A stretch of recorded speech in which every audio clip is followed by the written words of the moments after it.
माँ को भी, प्रधानमंत्री ने किसी की माँ को भी गाली देना बहुत ही बड़ा अपराध मानती हूँ मैं, और उसको कड़ी से कड़ी सजा मिलनी चाहिए। लेकिन मैं पूछना चाहती हूँ प्रधानमंत्री मोदी जी से, मोदी जी ने तो खुद गालियाँ दी हैं।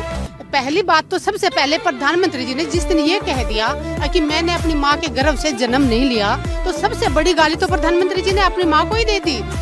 मैं पूछना चाह रही हूँ, माँ बनने के लिए माँ को कितनी तकलीफों से गुजरना पड़ता है। 9 महीने जिस माँ ने इनको गर्भ में रखा, पेट में रखा, कितने सारे त्याग करती है माँ के पेट में जब बेबी बच्चा होता है तो वो कितने अपने सुख चैन त्याग देती है। जो चीज़ बच्चे के लिए सही नहीं वो खाना त्याग देती है, अपने आयशो आराम त्याग देती है। उसके बाद 1 मिनट लगी प्रधानमंत्री जी को ये कहते हुए कि मैं मेरी माँ के गर्भ से पैदा नहीं हुआ। तो सबसे बड़ी गाली तो माँ को वही होगी जिस माँ ने उनको जन्म दिया, पाला पोसा, उसी माँ को ये अपमान कर रहे हैं। और दूसरा मैं कहना चाहूँगी कि दूसरी पार्टियों की महिलाओं के लिए कभी बोलते हैं कि ये विदेशी विदेशी गाय है, कभी बोलते हैं कि कांग्रेस की विधवा है। क्या वो औरत किसी की माँ नहीं थी?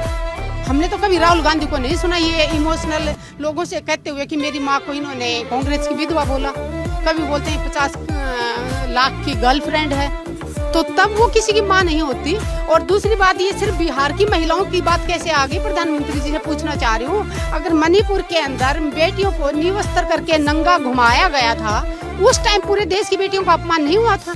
वहाँ पे बीजेपी सरकार थी, तब प्रधानमंत्री जी कहाँ गए हुए थे? तब क्या प्रधानमंत्री जी को मणिपुर की न्यूज़ दिखाई नहीं जाती?